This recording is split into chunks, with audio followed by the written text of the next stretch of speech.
मुंबईमध्ये शिंदेंचे 29 नगरातल्या ताजलँड्स एंडमध्ये राहणार। मुंबईचा महापौर ठरेपर्यंत शिंदेंच्या शिवसेनेच्या 29 नगरसेवकांचा मुक्काम हॉटेलमध्येच। आता कुठेही पळवापळवी होणार नाही, आम्ही एकत्रपणे सर्व निर्णय घेऊ, शिंदेंनी नगरसेवक हॉटेलमध्ये ठेवल्यावर फडणवीसांची प्रतिक्रिया। कितीही कोंडून ठेवलं तरी संपर्काचे अनेक साधनं, संजय राऊतांची टीका। तर आम्ही आज ताजलँड्स एंडमध्ये जेवायला जाणारे, विकासासाठी कोंडलेले नगरसेवक बाहेर काढा, राऊतांचा टोला।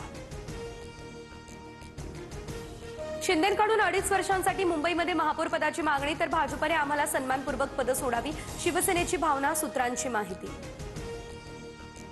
2.5 वर्ष महापौर असा शिंदेंचा कोणताच प्रस्ताव नाही, आमच्या पार्लमेंटरी बोर्डमध्ये चर्चा होईल, चंद्रशेखर बावनकुळे यांच्याकडून स्पष्ट।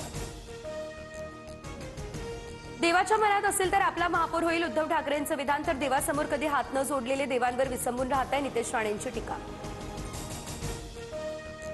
जिल्हा परिषदेसाठी दोन्ही राष्ट्रवादींचा एक येतो सेफ याचा नारा, अशी चर्चा। दोन्ही पक्षांकडून मतविभाजन टाळण्यासाठी हालचाली, 2 दिवसांमध्ये अंतिम निर्णय होण्याची शक्यता, सूत्रांची माहिती। पुण्यात अजित पवारांच्या उपस्थितीत जिल्हा परिषदेसाठी इच्छुकांच्या मुलाखती। पुण्यातील बारामती या ठिकाणी हॉस्टेलमध्ये मुलाखतींना सुरुवात। पुणे महापालिका कमिशनचा धंदा नाही, परिवर्तनाचं केंद्र। तर 5 वर्ष चांगलं काम करा, 25 वर्ष कोणी हटवू शकत नाही, पुण्यातील नवनिर्वाचित नगरसेवकांना फडणवीसांच्या सूचना। मुख्यमंत्री फडणवीस 5 दिवस दाओस दौऱ्यावर, आर्थिक गुंतवणूक महाराष्ट्रात आणण्यावर राज्य सरकारचा भर। मागील वर्षी राज्य सरकारकडून 16 लाख कोटी रुपयांचे एमओयू। मुंबईमध्ये जनतेनं भाजपला पहिल्यांदा विक्रमी जागा दिल्या, महाराष्ट्रात काँग्रेस पूर्णपणे संपली, पंतप्रधान मोदींची काँग्रेसवर टीका। उपमुख्यमंत्री शिंदेंची संध्याकाळी पदाधिकाऱ्यांसोबत बैठक, जिल्हा परिषद आणि पंचायत समिती निवडणुकीत भाजपसोबत जाण्याचा शिवसेनेचा कल। नवी मुंबई या ठिकाणच्या नेरूळमध्ये भाजप कार्यकर्त्यांनी शिंदेंच्या शिवसेनेचं कार्यालय फोडलं, भाजपच्या 17 कार्यकर्त्यांवर नेरूळ पोलीस ठाण्यामध्ये गुन्हा दाखल, नेरूळ पोलिसांचा अधिकचा तपास या संदर्भात सुरू। मुंबई महापालिकेच्या निवडणुकीमध्ये नोटाला 1.8% मतदान, तर 1 लाखांहून अधिक मतदारांनी नोटाचा पर्याय निवडला। किमान 8 प्रभागांमध्ये विजय मताधिक्यापेक्षा नोटाला अधिक मतं। झेडपी आणि पंचायत समिती निवडणुकीमध्ये पारंपरिक बाटलीमधील शाई वापरणार, निवडणूक आयोगानं न पुसल्या जाणाऱ्या शाईच्या उत्पादकांकडून दरपत्रक मागवलं।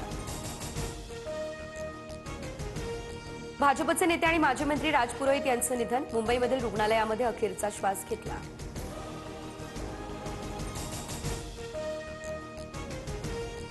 मुंबईमध्ये मध्य रेल्वेवरती आज मेगा ब्लॉक, सीएसएमटी ते विद्याविहार आणि हार्बर मार्गावर पनवेल ते वाशी या दरम्यान आता आज ब्लॉक। आज मस्जिद, सँडहर्स रोड, चिंचपोकळी, करी रोडला लोकल थांबणार नाही।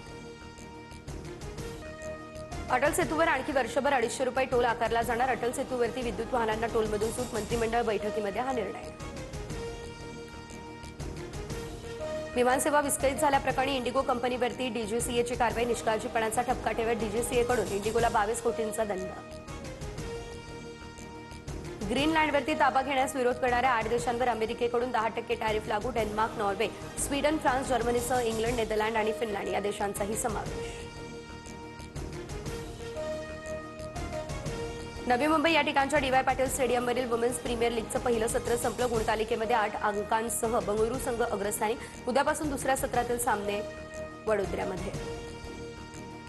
3 सामन्यांच्या वनडे मालिकेमध्ये आज न्यूझीलंड विरुद्ध निर्णायक लढत, मालिका विजयासाठी दोन्ही संघ मैदानामध्ये उतरणार। इंदूरच्या होळकर क्रिकेट स्टेडियमवरती सामना रंगणार।